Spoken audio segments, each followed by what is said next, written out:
Johnny Hallyday, 20 ans de carrière. C'est le sujet qui sera tout à l'heure abordé avec Johnny Hallyday en direct de chez lui, ici à Paris, à quelques heures de sa rentrée porte de Pantin pour une série de représentations célébrant ses 20 ans de carrière. Johnny Hallyday, donc tout à l'heure, l'invité de cette édition de TF1 Actualité. Ou plutôt, c'est nous qui sommes invités chez lui avec vous aujourd'hui. Concernant ce qui a été dit ce matin par le ministre chinois des Affaires étrangères, nous aurons l'occasion d'y revenir dans notre édition de 20h, ainsi que sur la suite de la visite en France du président Hua Hyofeng qui quitte Paris aujourd'hui pour se rendre en Bretagne. Sur ce voyage, donc des détails dans notre édition de 20h. Dans un instant, nous allons regarder les autres sujets de l'actualité. En compagnie de Johnny Hallyday, nous allons regarder ces sujets. Vous vous intéressez à l'actualité de temps en temps? Oh oui, j'en fais... Je ne suis pas plongé dedans comme vous, mais disons je suis spectateur.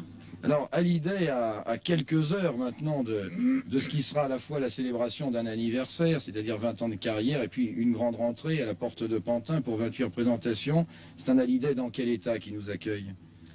Décontracté? En forme, assez décontracté, beaucoup plus décontracté aujourd'hui qu'hier, parce qu'hier on a fait un peu les affilés, c'est-à-dire les affilés, c'est on a essayé de faire les deux parties du début à la fin, un peu comme si on le fait sur scène, mais on part en costume de scène.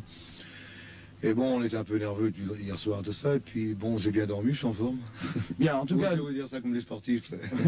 Nous aurons l'occasion de reparler avec Johnny tout à l'heure de ses 20 ans et puis de ses spectacles organisés par TF1 et RTL à la porte de Pantin.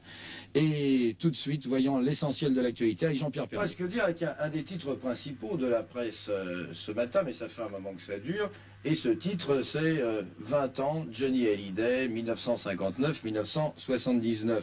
Alors, la une de France Soir, ce matin, une page entière consacrée par Jacqueline Cartier à ses 20 ans de Johnny Hallyday. Il est à sa rentrée ce soir à la porte de Pantin. Un livre, Johnny raconte Hallyday aux éditions Philippe Aki, je vous l'ai déjà présenté avec Patrice Brevet il y a de cela quelques jours, lorsque nous étions à Cannes avec Johnny Hallyday. Et puis des tas d'articles, Philippe Adler dans l'Express, plusieurs pages étaient consacrées à Jojo, comme on l'appelle. Ça date de longtemps, Jojo, ça déjà? Bon, ça date, oui, ça date de... Mes amis m'appelaient comme ça avant que je chante, c'est toujours resté un peu... Oui, on vous voit à la télévision aujourd'hui, c'est très rare, c'est la première fois que je fais un journal chez un chanteur ou chez un artiste. D'habitude nous nous trouvons chez les hommes politiques. On voit à la télévision aujourd'hui en 79. La première fois que vous êtes passé, c'est dans une émission qui s'appelait Martin et Martine, non? Ça, je sais pas. Vous chantiez dans les plaines du Far West quand vient la nuit. La première émission que j'ai faite, c'était l'école des vedettes des mères Mortimer, où j'avais comme marraine les Renault. Ouais. Et vous chantiez quoi à ce moment-là? Je chantais Laisse les filles. Laisse les filles. Vous étiez dans un milieu de... Quand on lit le bouquin là, où vous parlez de votre enfance, vous étiez quand même dans un milieu très orienté vers le spectacle. Papa faisait des cours, Monsieur Smet, à Bruxelles. Oui. Donnait des cours d'art dramatique. Des cours d'art dramatique. Ma tante était ancienne chanteuse de l'opéra. Et puis j'ai suivi en tournée les danseurs. Vous n'avez jamais été attiré par la danse, non? J'en ai fait un peu, mais je crois que c'était pas tout à fait ma vocation. Alors 20 ans après, quand on lit à la une de François, le roi de Johnny, quand on regarde tous les papiers qui sont faits aujourd'hui sur 20 ans de carrière, qu'est-ce qu'on se dit, Johnny Hallyday? On est vraiment devenu un monument français? Oh, il faut pas exagérer, on ne fait quand même que de la musique. Ouais. Moi, mon but, c'est de faire passer 2 heures de détente à des gens qui viennent au spectacle me voir. Et puis voilà. Alors, certains découvrent à travers ces images, on le voit rarement, l'intérieur d'Hallyday. Alors, bibliothèque, beaucoup de beaux livres, un home assez cossu à Auteuil. Vous êtes un peu embourgeoisé en 20 ans? Bon, je ne sais pas si on peut appeler ça s'embourgeoiser. Disons que j'aime bien mon confort. Vous n'avez pas le vôtre? Ah si, j'adore le mien. Mais c'est une image un peu différente de celle qu'on s'imagine de Hallyday. Bon, on peut penser ça peut-être à cause de la décoration, mais moi j'aime pas trop le moderne. Malgré que je chante du rock'n'roll, je n'aime pas trop le moderne. Vous êtes bien chez vous? Je suis très bien chez moi.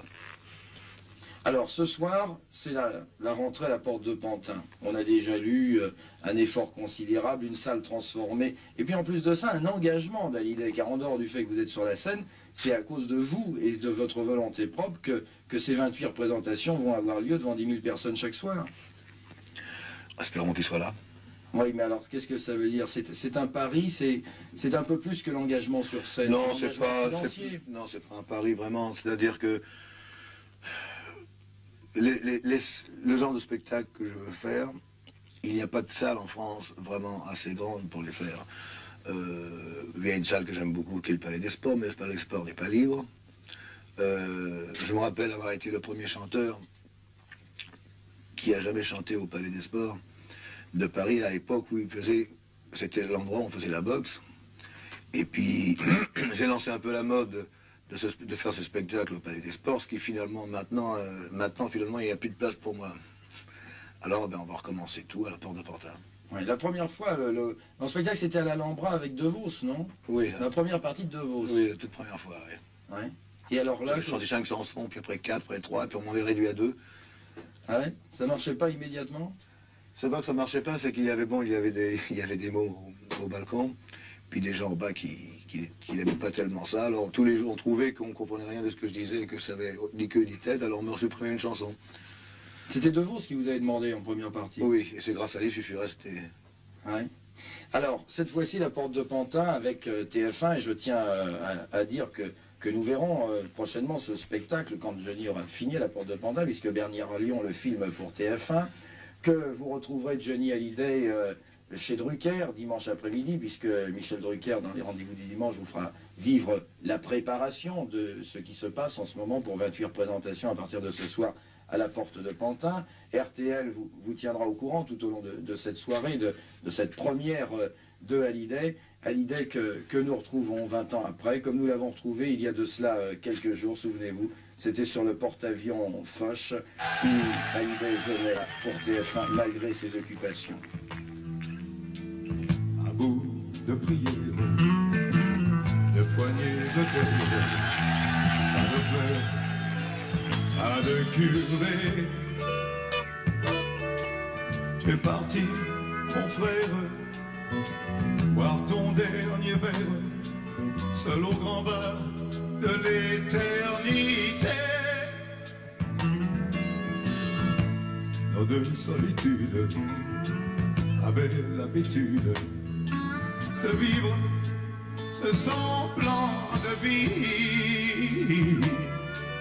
Les flics et leurs filles, le vin et les filles, c'est fini. Salut Charlie. J'irai dans les bars où nous allions le soir pour dire que tu ne viendras plus. Je boirai dans ton verre du haut de ton enfer. Tu me verras peut-être pleurer. Il me reste le monde, là de brune et de blonde, mais sans l'ombre d'une amitié. Nos rires et nos bagarres, nos cuites et nos histoires, ouais c'est fini. Salut Charlie, et je boirai pour deux à la santé des filles, et je boirai pour deux comme avant quand on était deux. Salut Charlie. Vous êtes un perfectionniste?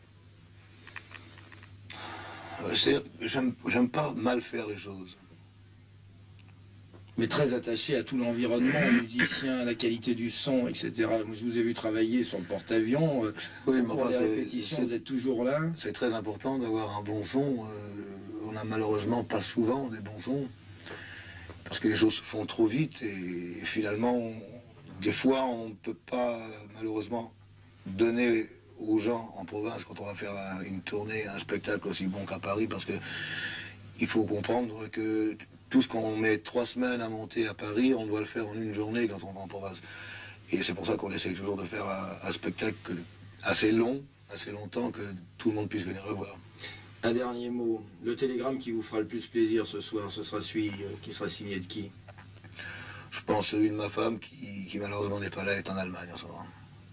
En tout cas, nous retrouverons Johnny Hallyday dans notre édition de 20h et avec Patrice Drevet en direct ce soir dans le dernier journal grâce à TF1 et RTL, le dernier journal de TF1 Actualité, et puis bien entendu avec la retransmission un peu plus lointaine que ces 28 représentations du spectacle filmé par Bernard. Pas fatigué, vous êtes en pleine forme pour aujourd'hui, oui? Ah ouais, moi ça va, moi. La voix, ça se travaille dans la journée. Aujourd'hui, vous allez prendre un entraînement de chant. Je crois que j'en ai besoin parce qu'avec les répétitions, je crois que je suis un peu enroué. Bien, nous allons voir comment se porte la voix de François Donati à la Bourse de Paris.